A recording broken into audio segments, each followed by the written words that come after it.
Nuestro descubrimiento era vergonzosamente simple y surgió por sorpresa. Edmund Fischer. Hace casi 60 años, dos investigadores en bioquímica con sus respectivos equipos descubrieron el mecanismo clave que explica cómo funcionan las hormonas. Cómo crece, se diferencia y muere una célula.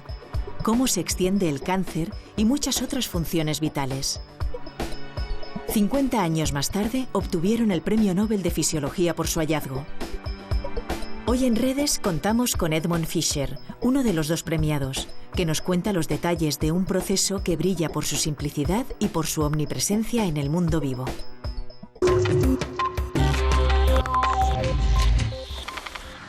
Ed, you had a Nobel Prize. Te concedieron el premio Nobel por muchas cosas. Pero si por algo se te recordará siempre, es porque descubriste que hay unas enzimas especiales que regulan el funcionamiento de las proteínas porque les añaden fosfatos. Sí. Llamáis a este proceso fosforilación. Eso es, sí. Es un proceso en dos direcciones, porque se añade un grupo fosfato, pero también se quita, así que es reversible. Es una reacción realmente simple. Bueno, simple, a mí me costó siglos entenderlo. Según los estándares actuales, se trata de una reacción totalmente común y trivial.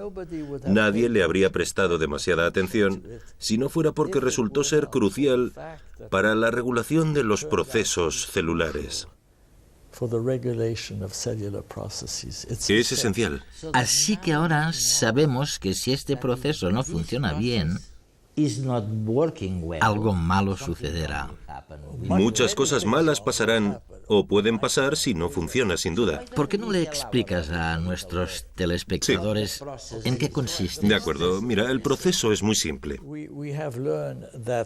Hemos descubierto que muchas proteínas pueden existir en dos formas, en dos estados. En primer lugar, el inactivo. Y luego pueden pasar al estado activo mediante la adición de grupos fosfatos. Fosfatos. Sí, la reacción se denomina reacción de fosforilación. Y el mejor símil que se me ocurre, aunque esté terriblemente simplificado, es el de un semáforo en un cruce. El semáforo está ahí. Y básicamente puede existir de dos formas. En verde, que significa que la carretera está abierta y los coches pueden circular, o bien en rojo, cuando el tráfico se detiene. Ningún coche puede pasar. Todos se paran, salvo en Italia. Italia no sería un buen ejemplo, ¿no? Mi mujer tampoco, por desgracia. Cuando tiene prisa no les presta demasiada atención. Bueno, pues es lo mismo. Y estas enzimas o estas proteínas son como los semáforos. Pueden existir en las dos formas. Están fosforiladas o desfosforiladas. Cambian de una forma a otra mediante este proceso, mediante la fosforilación, añadiendo un grupo fosfato o eliminándolo.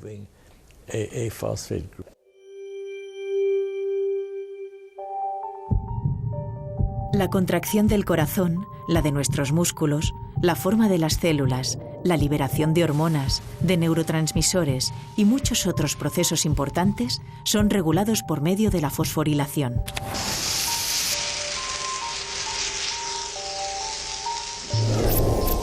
Un 30% de las proteínas de nuestro cuerpo están controladas de esta manera y es parte de la señalización celular que activa cascadas de reacciones bioquímicas en cadena, que trazan líneas maestras de lo que sucede en nuestro organismo, para lo bueno y para lo malo. Por eso, no nos ha de extrañar que el cáncer, la diabetes, la hipertensión y algunas enfermedades mentales y cardíacas conlleven un mal funcionamiento de esta reacción de fosforilación. La fosforilación resulta absolutamente vital, ya que supone el interruptor que activa y desactiva muchos procesos celulares.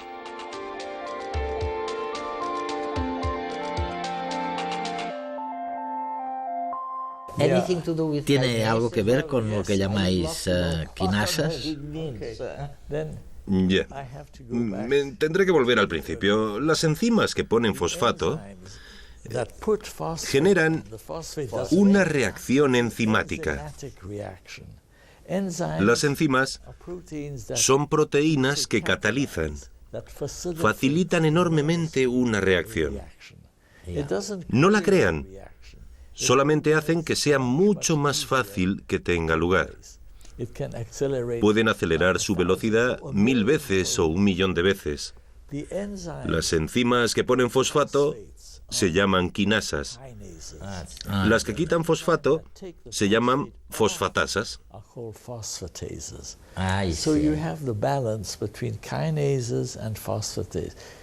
Son como el yin y el yang. Pero, por supuesto, el sistema biológico es mucho más sofisticado que un semáforo. Los sistemas biológicos pueden experimentar todos los grados de activación. Es como si tuvieras un monitor de color en el que pudieras modificar la luz que va desde el verde al rojo, pasando por todos los colores del espectro. Del espectro, eso es. Así Increíble. que la sofisticación es enorme. Hasta tal punto que se puede alterar y modificar la expresión de los genes. ¿Es cierto esto? Desde luego.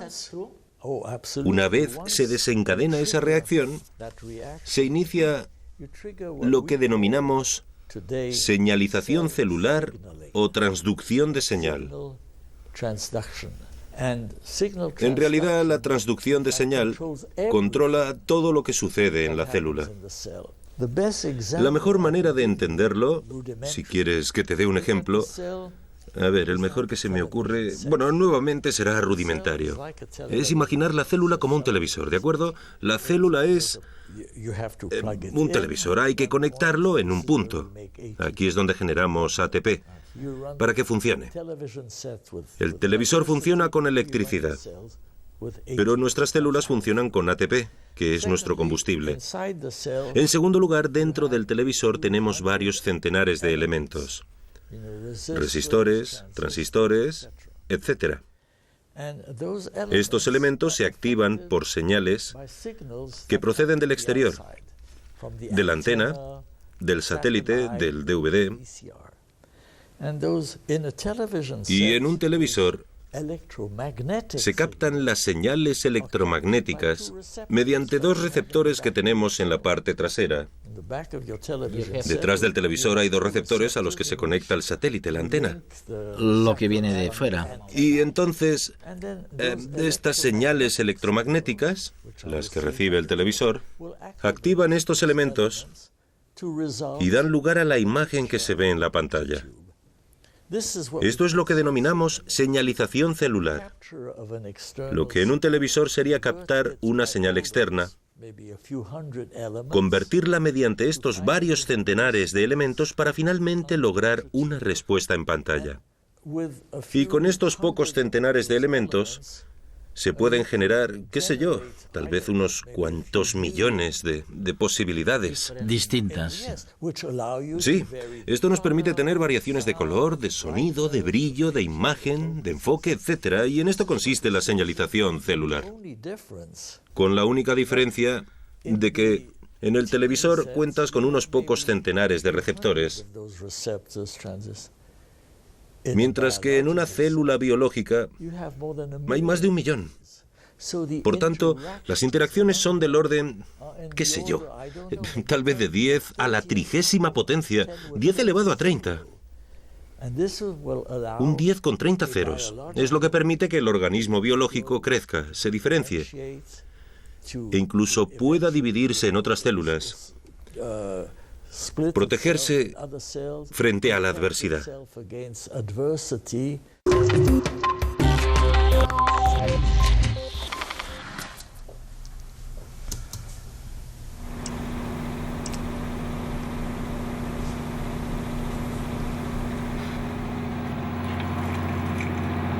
Es verdad.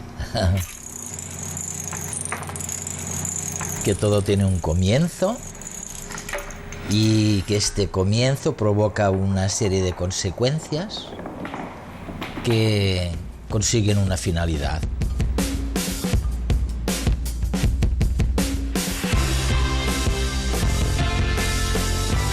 Todo parece aceroso, pero en el fondo está perfectamente medido. En la célula, todo lo que ocurre tiene un inicio y un final, un inicio y unas consecuencias. Lo que estamos viendo en realidad es una buena metáfora de cómo funciona un circuito de señalización celular. Es un circuito de señalización que dará lugar a una cascada de reacciones. Qué increíble es que un simple estímulo externo pueda provocar una cadena de reacciones, y todas entrelazadas, todas específicas.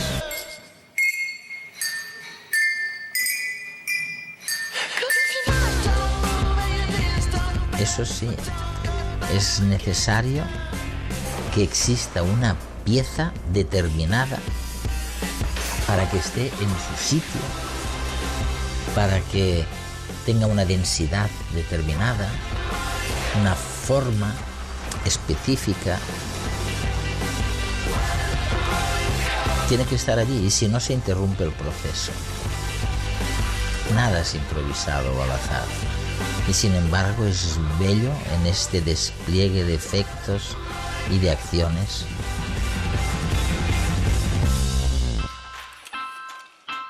Lo que estamos viendo, lo que ocurre en este vídeo, es exactamente lo mismo que lo que ocurre dentro de una célula humana o de un organismo vivo.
Y después de años de investigación, de tu propia investigación, ¿cuál fue el descubrimiento concreto por el que te concedieron el premio Nobel? No fue un descubrimiento fulminante, sino la primera reacción que observamos. Pero si me hubieras preguntado hace 55 años si sería una reacción fundamental, mi respuesta habría sido que claro que no. Parecía solamente la manera en la que se puede activar o modular una enzima. Los fisiólogos descubrieron más tarde que la contracción muscular estaba regulada por este mecanismo, y los neurólogos se percataron de que la conducción nerviosa también. Y ahora sabemos que tal vez el 75% de las enzimas están reguladas por este tipo de reacción. De hecho, sería muy difícil encontrar un proceso fisiológico que no esté directa o indirectamente influido por una reacción de fosforilación. Influido. Eso es, Eduardo. Si me imagino, por ejemplo, a un amigo al que le encanta el paracaidismo, Sí. Y me lo imagino saltando del avión. Supongo que tiene el cuerpo lleno de adrenalina, ¿no? Cuando salta. Bueno, eso creo, sí. Bueno, a mí me pasaría. Y a mí también. Exacto. Y esta adrenalina va a sus receptores. ¿Qué pasaría entonces? Sabemos que la adrenalina se libera en un animal, como un hombre o una mujer, como una señal de advertencia que lo prepara. O luchas O sales corriendo. Eso es. Cuando una persona se encuentra ante una situación de emergencia, inmediatamente se emite una señal en su cerebro. Le ordena a las glándulas suprarrenales que fabriquen adrenalina, que se distribuye inmediatamente a todas las células mediante la sangre. Con la sangre. Eso es, sí, y a todas las células del cuerpo. Y sabes perfectamente lo que sucede cuando experimentamos una subida de adrenalina. El corazón empieza enseguida a latir descontroladamente. La respiración se acelera. La tensión arterial aumenta, pero además de las cosas visibles, sucede algo más en todas las células de nuestro organismo. Generan un compuesto llamado ATP o trifosfato de adenosina, que es el combustible que utilizan todos los organismos biológicos. De modo que, si estás ante una situación de emergencia, se envía la orden de generar inmediatamente ATP. Porque tanto si quieres luchar como si quieres huir, necesitas energía. Necesitas combustible, energía, porque estás en un apuro. De hecho, se sabía que la adrenalina activaba la enzima en la que trabajamos nosotros, la fosforilasa. Esta enzima cataliza y da lugar al primer paso en la degradación del glucógeno del organismo. Y el glucógeno es una gran molécula que contiene cientos de miles de unidades de glucosa. Tiene forma de árbol. Y cataliza el primer paso en la degradación del glucógeno y marca el inicio del metabolismo de carbohidratos. Lo primero que hace es actuar sobre el hígado para que genere glucosa en sangre. Esta es probablemente la principal función del hígado, producir glucosa en sangre. Respirar, algo tan normal y tan básico, pero ¿para qué nos sirve? Respiramos para obtener oxígeno con el que oxidar lo que comemos y generar con ello energía para movernos, reír, cantar, correr. En definitiva, vivir. Bueno, esto es ir muy rápido. Comemos, digerimos el alimento y luego este pasa a las células en donde se oxida gracias a un proceso que se llama respiración celular. Es decir, la materia se quema, como cuando quemamos leña para obtener energía en forma de calor. Y en las células, la energía que obtenemos a partir del alimento se almacena en los 3 enlaces de fosfato de una molécula casi universal, el ATP. Una molécula simple, pero repleta de energía. El ATP está presente en casi todos los seres vivos, desde la ameba al elefante, pasando por ti y por mí. Representa las pilas en donde se acumula la energía y la moneda de cambio con la que se paga el llevar a cabo cualquier proceso en la célula.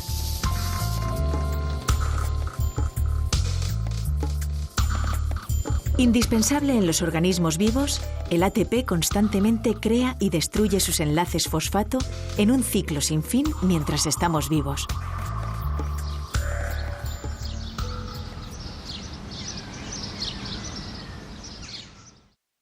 ¿Qué sucede si hay algún desequilibrio en este proceso?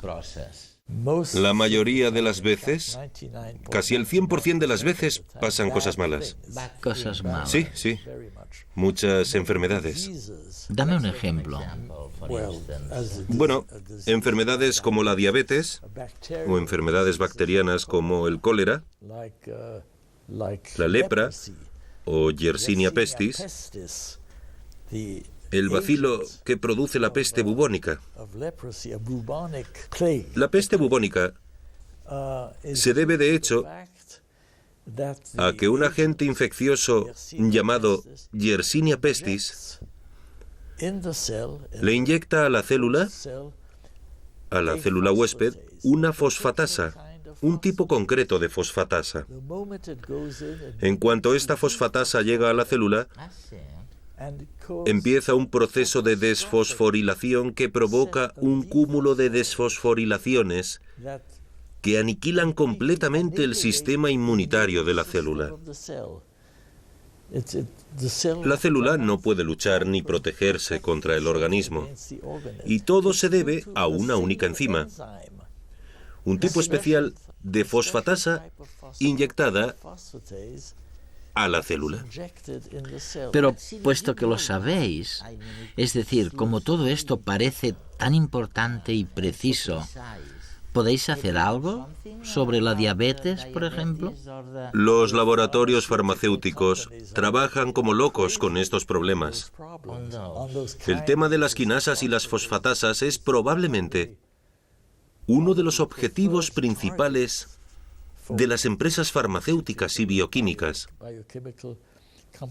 especialmente porque sabemos que probablemente la mayoría de los cánceres... Sí, esa iba a ser mi próxima pregunta. Sí, se deban a una falta de regulación del sistema. De este proceso de fosforilación. Exacto. Sabemos que muchos tipos de cáncer se producen porque las quinasas se quedan encalladas en la forma activa. Y entonces la célula actúa como un coche fuera de control, con el acelerador a fondo. Ya veo. No se puede controlar. Es imposible. Y la célula cada vez más rápida, ¿no? Ya no se puede controlar más la célula. O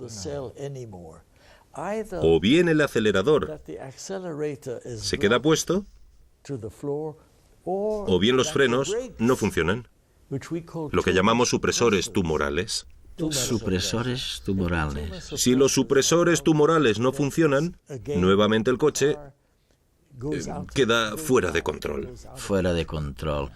¿Tu descubrimiento puede significar que en el futuro será algo más fácil, tal vez sin quimioterapia, desbloquearlo o bloquearlo? En el futuro, la medicina será totalmente distinta a la que tenemos hoy. Completamente distinta. Hoy en día ya tenemos algunos fármacos muy buenos que actúan sobre las quinasas. Con las fosfatasas es más difícil. Por ejemplo, hay un fármaco llamado Gleevec que ha demostrado que es muy eficaz contra ciertas formas de leucemia. Sin embargo, en el futuro, lo más importante es que sabremos la configuración genética de cada persona. Así pues, incluso antes de iniciar cualquier tratamiento, antes de tratar nada, sabremos cuáles son los riesgos de que una persona que tiene un tumor... Sobreviva. Correcto, sobreviva, sí, o bien de que el tumor crezca. Y tras saberlo, también sabremos cosas como: no podemos utilizar este fármaco para esta persona, hay que utilizar otro. Piensa que hay fármacos que se utilizan con todo el mundo. En ciertos tipos de cáncer hay fármacos consagrados. Lo primero que se hace es administrarlos. Pues bien, a veces funciona muy bien, a veces no hacen nada, y en otras ocasiones resultan perjudiciales. Ahora solamente podemos descubrirlo por ensayo y error. Se administra el fármaco para ver si tiene éxito o, por el contrario, se producen efectos secundarios muy perjudiciales. En el futuro, como sabremos la configuración genética de cada persona, sabremos si un fármaco concreto no funcionará en alguien y si hay que administrarle otra cosa, así que será un sistema personalizado. Lo llamamos medicina personalizada. Sí, cada individuo recibirá un tratamiento distinto, totalmente distinto al de los demás. Y no solamente para la enfermedad, sino en cada fase. Lo que me parece una gran ventaja de lo que dices es que realmente, si uno va al médico de aquí a 10 años, el médico le dirá, a ver, enséñame el dedo. Le sacará una gotita de sangre y concluirá, pues bien, usted lo que necesita es esto o aquello. De manera que se evitarán muchos problemas de salud que tenemos ahora, ¿no? Sí, tienes toda la razón, salvo cuando dices que sucederá de aquí a 10 años. No se puede poner un límite temporal. Puede que sean 20 años, puede que 50, no se puede predecir el futuro. En medicina, como sabemos las preguntas que hay que hacer, tenemos las técnicas para responderlas. Pero esto nos permite ver solamente un futuro muy próximo. Es imposible que alguien te diga cómo serán las cosas o cómo será la medicina de aquí a 50 años.